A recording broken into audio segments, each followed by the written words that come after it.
We finally got our man. Manchester City have signed Nico Gonzalez from Porto. We've got a midfielder. It's really late at night, so I'm not going to be too loud because I don't want to wake the sleeping child. But we have finally have a DM. We've signed a midfielder. It's been about a billion years. I'm very excited for this. Manchester City have just announced that we've got our man. I'll go over to their Twitter account right now where they did the usual sort of teasing of it, where they put the whole Spanish flag up and all that kind of stuff, and, you know, the waiting gif, and they've just announced it. There you go. He's here and he's beautiful in that City shirt. There's Nico Gonzalez, looking like sort of like a side guy out of a rom-com. I can't explain it. Very much looking very happy in a Manchester City shirt. It's all very, very exciting. A young 23-year-old defensive midfielder with 6'2" and technical ability. Sounds familiar, doesn't it? We've been here 5 years ago. Let's hope cross it carries on. Let's finger crossed it carries on the same way. This video, by the way, I will go through all this stuff down here, the overview, the feed, the position, the style of play, the stats are concerned. It is going to be a bit of an analysis video while also just going through what City have put on their website. So this will be part of the overview in general. You know, I'll bring it up there and talk about this player and what he's going to bring to Manchester City, and also just talk to you about what's going on and why we've signed him and all that kind of stuff, because I think that's very relevant. Like, we signed him, obviously, you guys know, because we've had issues in defensive midfield. We know Rodri has left Kovacic and Bernardo and Gundogan pick up the pieces. The latter two in particular just aren't suited to the DM role, full stop. Bernardo is attacking midfielder and tired and 30 years old. Gundogan is an old man. It never was a defensive midfielder. He played a bit there when he was younger, but not anymore. Kovacic is an 8, doing a decent job, but we just haven't had the legs. Jacob Wright and Nico Riley haven't got a chance there, so essentially we needed a midfielder. That's why we signed him. And what we've got is a young lad, a 23-year-old, 6'2", right-footed midfielder. Old-fashioned complete midfielder, I would say. He's not really a DM, not really attacking midfielder. He's just a midfielder, man. One of those guys who sort of can do pretty much everything. So he can play as a 6, and he does play there, but he's more like the way that I would say he's a 4-4-2 midfielder. Do you remember the days where everyone was just box to box and could do everything? He's that, like Rodri is, I would argue too. So we've got this guy in anyway. That's why we've got him. We know why we brought him in. It's very exciting. This is what City put up on their website. City have completed the deadline day signing of Nico Gonzalez from Porto. The 23-year-old joins City on a 4.5-year deal that keeps him tied to the club until 2029. A versatile midfielder, Gonzalez becomes City's fourth signing after Abdelkadir, Kusanov, Vitor Reis, and Omar as an addition to Pep Guardiola's squad. Gonzalez's footballing journey began in Barca's famed La Masia Academy, which obviously is a seal of approval, back in 2013. He played 37 times for the first team as well. He was once seen as the heir apparent to Sergio Busquets, which is not part of the article, but he was. A loan season at Valencia followed before then he sealed a permanent move to Porto. So he did really well actually at Valencia, but you know, eventually he moved on. Barcelona needed money, all that kind of stuff. They moved him on. 68 times he played for them, scoring 9 goals, including the winner on Thursday night, which qualified them. There's a way to go out in style there, you know. He said, "This is the perfect opportunity for me at this stage of my career. I'm 23 and I want to test myself in England. There's no better club than Manchester City for me to do that. Look at the squad they have. It's unbelievable, full of world-class players. There isn't a footballer in the world who would not want to be part of this setup. I know the reputation Pep has, and I cannot wait to work with him. In fact, I'm honoured he wants me to play in his team. I'm truly excited. I just want to meet my teammates and the staff here, and then I want to play in front of the City fans." Cheeky said on his final ever transfer, Cheeky, by the way, it will be his final ever transfer. He said, "Nico is a very talented young midfielder. He's an ideal acquisition for Man City. It was a difficult transfer to complete because his performance this season has been outstanding and he's been such an important part of what Porto have done. But we're really happy we've managed to get it done before the window closed. He's ready to help us second half of the season to compete in the Premier League, Champions League, FA Cup and Club World Cup." And there we go. So there's our man. We've got him. We've got our man. What else have City put on the website? Let's have a look. That's the overview of this signing. 10 things you probably didn't know about him, so we'll learn some facts. It began in 2022 on the 3rd of January in Spain. So he just had his birthday last month. His name was Nicolas Gonzalez Iglesias. What a name. He started at Montoneros before joining Barcelona on his 11th birthday. He runs in the family. I said Fran there accidentally because of his dad, Fran Gonzalez, who I know. I remember signing him. I remember having him on Championship Manager for Deportivo La Coruña. 700 appearances for him. He's an absolute legend for Deportivo. Left midfielder. Yeah, he was really good. I've signed him a few times in the past, his dad, when I was a young playing Championship Manager. So yeah, he knew his dad very well, so they played together. And also his dad actually was part of the academy setup as well at one point in terms of coaching at City. He's got the, I can't be asked reading all, but he's got the La Masia background. You know, he's a versatile player. He's even played, by the way, in the final third before. He's played as a number 10 before, but he's played as 6, as an 8.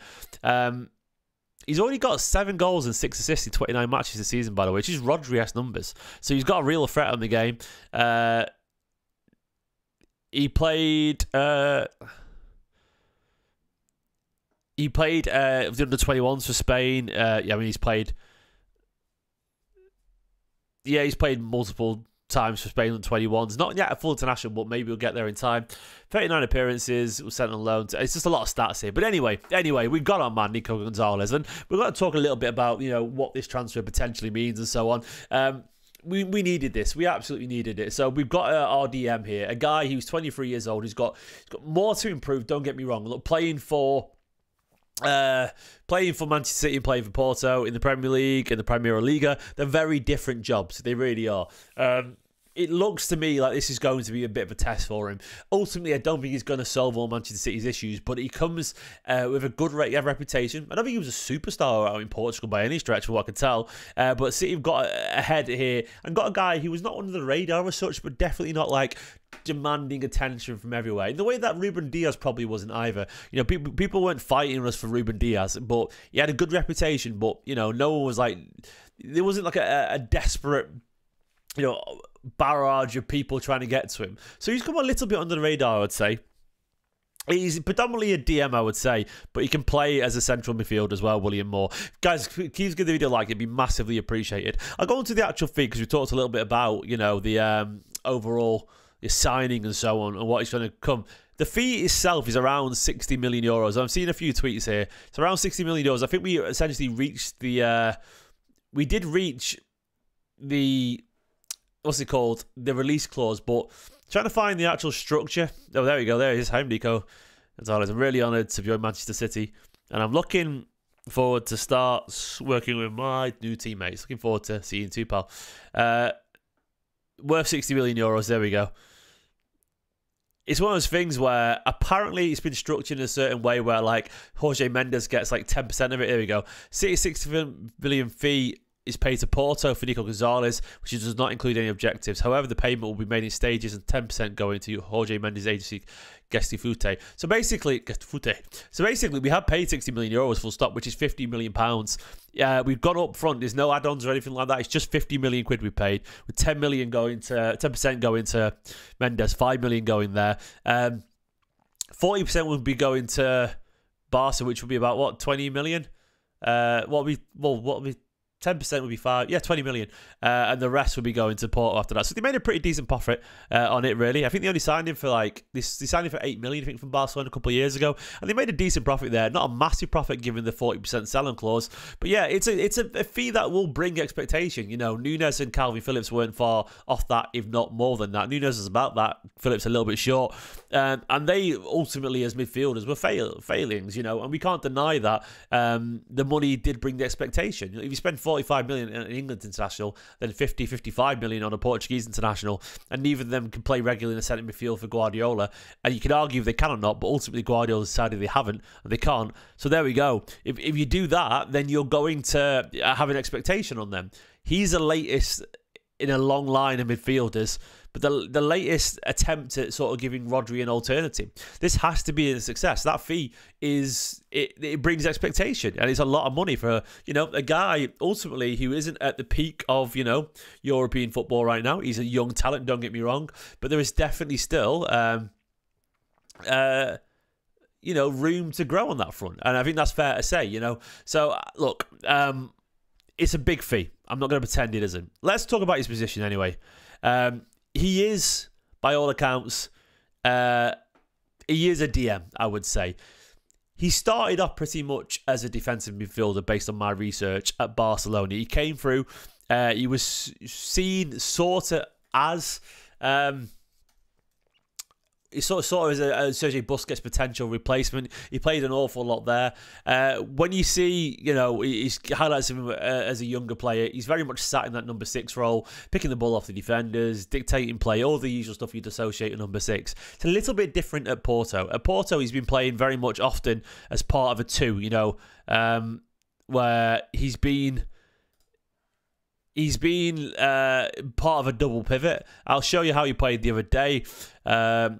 Here we go, jump over to here. This is how Porto tend to line up in a post-Conceição world. He was often alongside Varela, which is a guy a lot of people wanted at Manchester City as well, but he often played there as part of a double pivot. They often played with a 3-2-4-1 apparently. Sort of the fullbacks getting far forward, those two sort of holding. But Gonzalez definitely had a license to get forward. And what I can see, he's very comfortable in an 8 as well. So this isn't a guy that is entirely focused on defending. So that you could argue that could be potentially an issue. But he seems to be a midfielder who can play defensive midfield, who can play a little bit further forward. He's just a pure midfielder.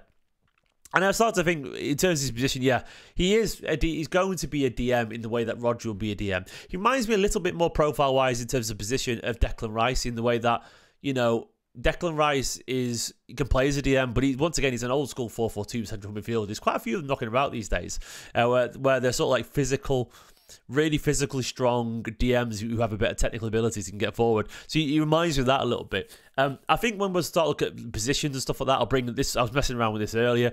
I can imagine him sort of playing, you know, here down alongside like Kovacic or something like that. He tends to play, when I look at this heat map over here, where is it? Here's his heat map. Let me find it again. I saw it. Here we go. There we go. There's his heat map. He does tend to play on the left-hand side, as you can see. He plays centrally, but on the left-hand side. And he gets forward and supports that left channel pretty well, while also covering the right side of the pitch every now and then. But as you can see, he's very comfortable a little bit deeper, but he gets forward on the left side an awful lot. He's right-footed. Maybe it's just a passing channels thing, but he does tend to be on that side, which I reckon Guardiola will probably replicate. For whatever reason, he seems more comfortable over there. So, I reckon what we'll see is him sort of playing in this role over here. I'll just put, this is a general team kind of thing, you know. Ignore the actual full lineup. This was me messing around for Twitter earlier. So I think he'll play sort of around here alongside, you know, Kovacic for now. I think occasionally we'll see, you know, not attacking midfielder. We'll see Bernardo here as well. So the whole bunch of him will sort of cover, you know, when we let Josko go further forward or whatever. You know, this was the Leyton Orient team. Ignore that, by the way. I'll put whoever back of there. Ignore, yeah. I think we'll see Josko get forward, Gonzalez, because Kovacic, one of they'll take turns to push forward a little bit or whatever. Something like that. Occasionally be the midfielder there. But I think it'll be something like where he just plays sort of there. He won't play as the pure DM on his own, but he'll play alongside people, I reckon. That's what I think will happen there in terms of his position. Once again, he's not like the most obvious 100% DM because he's too technically good going forward. But then I would argue Rodri isn't either. I would argue Rodri is a complete midfielder who's also so brilliant defensively that he's the best DM in the world. But I would argue Rodri is also a world-class number 10. Probably a damn sight brilliant number... Sorry, I would argue Rodri's a world-class number 8. But then also probably also top quality, if not world-class number 10 if you wanted to be. I believe he's that good. So some players are just sort of, you know, fluid. In terms of his actual style of play, this is where I get excited because I think his style of play is fascinating. Like, look, I did a tweet when we were linked to him and I was saying, like, so going, is he any good then? I didn't genuinely realise this was the same Nico that was at Barcelona, we know, when, like, the Wonder Kids are breaking through a few years back. I didn't realise it was him. I genuinely didn't. So I knew his name, but I just didn't click because I remember, you know, he played quite a bit when all the Pedris and Gavis and everyone coming through. But catching back up to Porto and doing all the research that you can do, you can watch so much football online these days. The first thing that actually struck me wasn't anything defensive. It wasn't anything with his passing. It was actually that, once again, we have another ball carrier. And when you think of the trend recently of Manchester City signings, you know, Kovacic, Nunes, Doku, Savinho, Marmoush a little bit, a lot of people who can carry the ball, you know, up the pitch. Josko Vardiol can as well. It feels like Guardiola at Man City, and everyone these days are leading into players who are physically strong, who can carry the ball, because we all know transitions are so important. And Nico Gonzalez is another very much like that. He's powerful, man. This guy can step past people, very Rodri-like that way, but maybe even a little bit better than Rodri.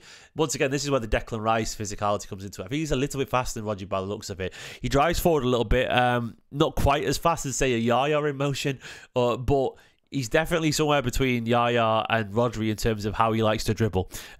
He's look, he's not at their level, obviously, of course, but I mean stylistically, yeah, he's a strong ball carrier, man. He's a big guy. Gravenberch like maybe, yeah, a little bit Morgan Rogers without the attacking flair, if that makes sense. You know, he's just a powerful man who pushes people off the ball. That surprised me. Another thing that surprised me with his style of play is that, yeah, he likes to get forward very clearly. Like, I've been looking at his status and stuff like that, and he's a very obvious improvement in his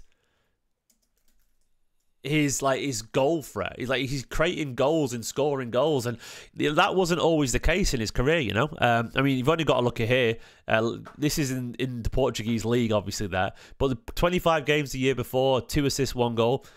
That was just 3 goal contributions. He's already got 8 so far this season, which is great, you know. He's clearly getting better on that front. He got 2 assists and a goal as well in Europa. So there's 3, 6. He's got 11 goal contributions there in 24 games across there. I mean, he's a goal there as well. He's getting better going forward, and it's really quite impressive how he's clearly starting to add goals to his game. I wasn't expecting that from him, but once again, the Rodri coded thing, it makes sense an awful lot. Naturally, when you do watch him, it's very obvious to me that he's a La Masia product. La Masia, of course, one of the most famed, if not the most famed, football academy in the world. Barcelona's youth system. You can't come out of there with a bad touch. It's almost impossible. It's genuinely stupid. Like, you cannot come out of there and not be anything other than technically excellent. So maybe he wasn't quite as dream worthy on the ball as, say, a Busquets, but he's still obviously very damn good on the ball. More than suitable to play for a Guardiola system. You can just see it in how he plays. So he's got that La Masia eye. He's got that 360 awareness of people around him. He's very comfortable getting the ball. His short, mid-range, or even long passes look pretty good. He can play those diagonals. I've seen a few clips of him playing those diagonals, but he's also fine playing it short, being more creative. He's technically, obviously, of the Manchester City level, potentially. Obviously, he'll have to tighten up a little bit here and there. The pressure of the Premier League, the intensity, I'm sure, will get to him. But first and foremost, it's just nice to see a technical midfielder. Phillips was meant to be a technical midfielder. I heard rumours that, you know, Guardiola struggled with him in training because he couldn't take things on board, didn't think quick enough. You have to be able to think quick enough. And Nunes, I don't think has ever been technically good enough for Manchester City. He's not smart enough. Control the ball fine, but he's just not smart enough as a midfielder. This guy looks like he ticks the boxes of that. It's been so painful watching City be dominated in possession by people who can't keep the ball. I think this guy can do it. And eventually, in the summer, if we bring someone like Cambiasso in as well, there's another one who can do it as well. So yeah, that stuck out to me. You know, he's strong, he can carry the ball, he gets forward, scores goals, he's got very good technical ability. And obviously, you can't not notice that he's a physical man, and his style of play has influenced that. He likes to use his body, and he's very good in the air. He's very good in the air. You know, I'll get to the stats in a minute that show that. He's strong and he's good in the air, and he uses physicality well, which is really, really, really encouraging. Now, he starts out, I'm going to have to sort of do some little, I actually accidentally closed some tabs before I went live, so I'm sorry. I'll have to do some research with you guys as I talk about it. But as you can see there, you know, there's his stats for the season, which is nothing exciting there, but, you know, 8 goals and assists in 17 games in the league is really good. I'll go over to, you know, there's his sort of, there's his stats in general. He's only in the 31st percentile of duels. 94th percentile in forward pass accuracy, which is interesting. I actually saw something pretty interesting in terms of stats. I'll show you this, which I found fascinating. So I did a little bit of analysis myself. This is from the 21-22 season when I think he was playing in Spain still. And if you can see here, these are his stats. It looks like he gets worse at passing when you start to zoom out a little bit. So, oops. Didn't mean to do that. I'll go over to here again and show you this. So if I go up here, see there is... Oh, this is the wrong one. Let me go over here. Which one's the one where... Okay, so this is when he was in Spain still. This is when he was in Spain at Valencia or Barcelona. It's 21-22. I can't remember what season that was. That might have been Valencia on loan. Or Barcelona. And as you can see here, he was in the 96th percentile of pass completion, the 96th percentile as a midfielder in successful take-ons, which is essentially only 4% of players are better than him, which is really, really good, you know. You see as well, his tackles, 82%, which is pretty decent high. Then little things like, you know, his progressive carries is really good. Non-penalty goals is pretty high as well, 79 percentile. It's some really good stats there with his passing. The thing is, which is mad, when you actually go back over here, this season at Porto, his passing is really low there. Like his passing is, in terms of percentile, the take-ons are really good, but he's only in like the 50th percentile in terms of progressive passes, and only the 45th percentile in pass completion and so on. That, to me, I spoke to some Porto fans. Apparently, it's entirely down to how they play. You know, Porto aren't a very progressive team. They're very direct, much more counter-attacking. They don't sit and dictate the play. So that's where that's came about in terms of like the confusion of, you know, his stats looking different from a few years ago. The one thing that does impress me, though, is that he's actually got better defensively. Look at that aerial ability there. The 97% percentile there. So literally only 3% of people are better than in the air, and his clearances have gone up. Where you look at previously, he was down at 11 percentile and 48. So the game has changed essentially. So I do think his passing ability will be there, but he's just done less of it over in Portugal, which is very interesting, you know. And then if you start to look at him in terms of how he compares to people, there's his sort of like this map shows his, you know, metrics in terms of forward passes. This compares him to other people, you know, other footballers in Europe's top leagues. So I'll compare him to other people here. So I'll bring Nico Gonzalez up. By the way, I don't think he's injury prone, which is good, you know. But there's Nico Gonzalez for this season, you know. I'll compare him to, say, Rodri. This is going to look embarrassing, but Rodri is the standard bearer here. I'll bring Rodri in. There, you know, Rodri is the perfect midfielder. You know, absolutely brilliant. So there's Rodri for you. Miles better, don't worry about that, but that's Rodri for you. He's always going to be better. I will now bring in, I'll get rid of Rodri. I'll bring in Bernardo Silva, because this will show you. Bernardo Silva, there we go. I mean, you can already see this guy is better at forward passes. He's better at progressive passes, better defensively. Defensive actions, he could be better bound in this bottom sort of quadrant here, by the way. Bernardo's obviously great at carrying, but you can already see that he's a very different skill set. I'll bring in Gundogan, you know, that'll sort of show. Yeah, there's Gundogan. And Gundogan, I'll get rid of Bernardo. Gundogan, once again, you know, an inferior player, apart from maybe one attribute in terms of key passes, which you wouldn't expect him to do. So you can already see, you know, he's better at some things than others. I'll bring Kovacic in as well now, and here's Kovacic. Kovacic, I think, will probably have better stats than him. Yeah, Kovacic, there you go. A little bit more, carrying is a bit more better and more duels won. He's been playing more as a number 6, Kovacic. What I will say is that I reckon if you looked at that pass thing compared to 2 seasons ago, Nico Gonzalez looked like a totally different player. Here's my proof of how quickly a player can change. I'm going to bring, this is Ryan Gravenberch. Gravenberch in Liverpool last season. Now look at that map there. Look at Gravenberch's improvement in 1 season. There we go. This is Gravenberch. Look at that. That is absurd. He's exploded in ability. So I would not be surprised whatsoever to see, if he gets a chance, Nico Gonzalez to have a similar development like that. So he is very much work in progress, which sort of brings me to the final bit, the concerns, you know. I am not concerned, but I think we have to talk about it anyway, you know. I think the concerns potentially about Nico Gonzalez is that he's very young still. Now, I've actually done a video which will be out tomorrow.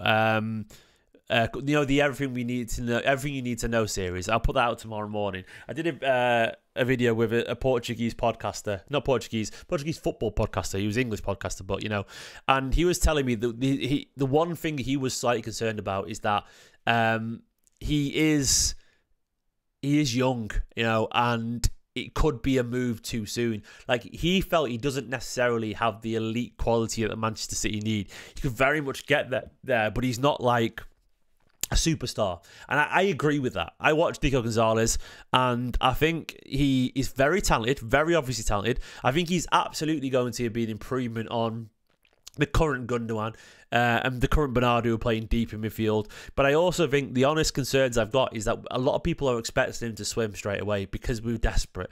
We have to be realistic about, you know, how long it takes to develop in the Premier League and catch up with the pace. It's the most intense physical league in world football. Don't get me wrong, he's changed how he plays to adapt to Porto and done a really good job from it, because he took a little bit of time apparently to catch up to the style over there after coming from Spain, which was much more possession based and more physical there. He caught up. But he's got to do that again. It took Rodri 2 years. 2 years to become the man that he wanted to be at Manchester City Football Club. Before, you know, Rodri joined Man City is unrecognisable from the Ballon d'Or winner. So it took him a long time. He wanted to be the best player in the world. Nico Gonzalez is a very similar footballer and will probably have a very similar tough baptism of fire. And look at the run of games that he's got coming up as well. It's such a tough run of games. He will get used at some point. So we've got to be realistic, man. We've got to be realistic about it.